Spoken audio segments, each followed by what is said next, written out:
Hey everyone, how's it going? Chess here with another video. Today I'm going to be showing you the game that got me over 1700 in Blitz.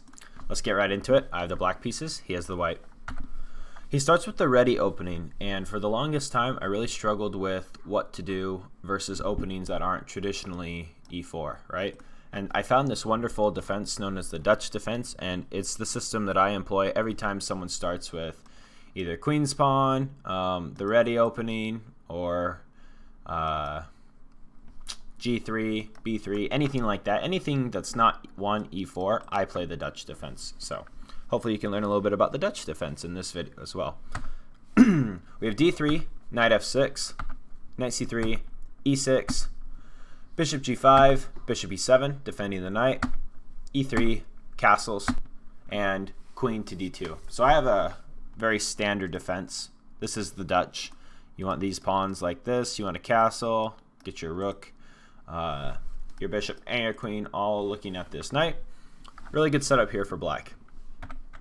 D6, just really clamping down on this square. I don't want this knight to infiltrate. We have G3 by him, possibly looking to fianchetto and castle. E5, bishop to G2, H6, kicking the bishop.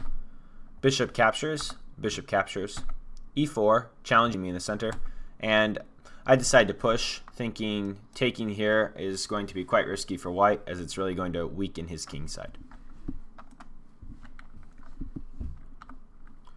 Knight to D5 was a good move. It threatens to capture my bishop and take away my bishop pair, because right now I have the bishop pair and he does not.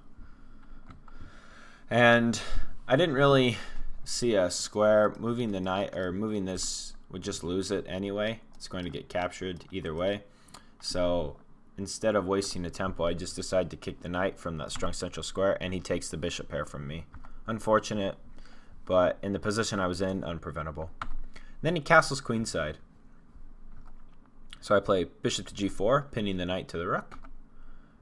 Rook D to F1, unpinning.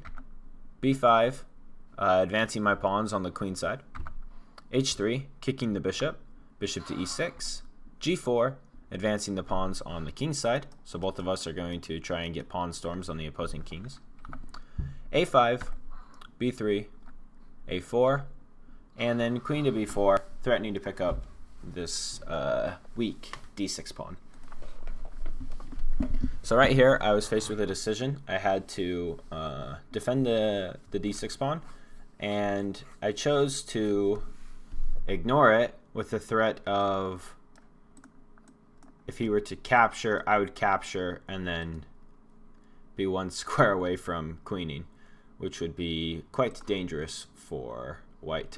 So in this position, he just decided to capture back and not even mess around with that line. Rook day1 check, and I decide to trade.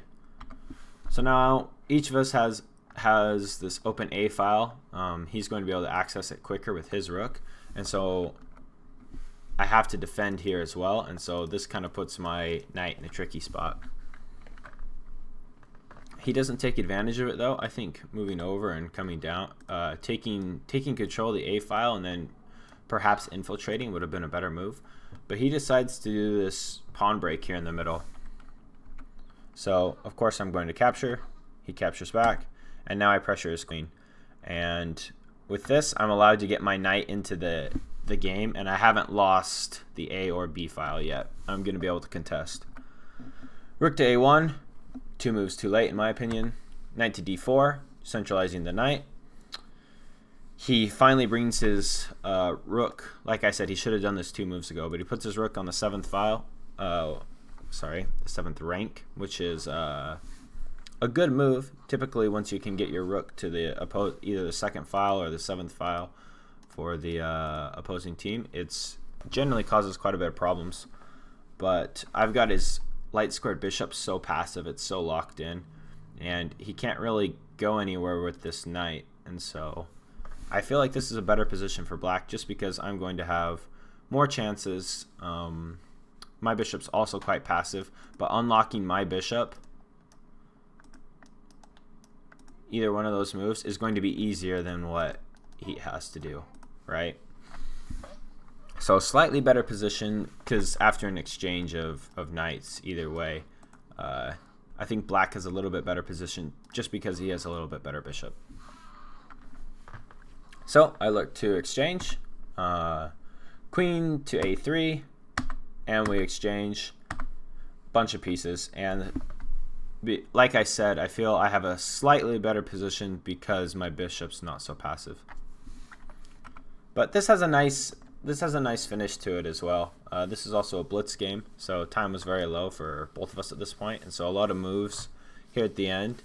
I always find that unless I'm playing a rapid game, 10+5 or 15+10, the moves at the end are the most difficult because they're so important and you have no time to think about them. But that's the beauty of blitz, in my opinion.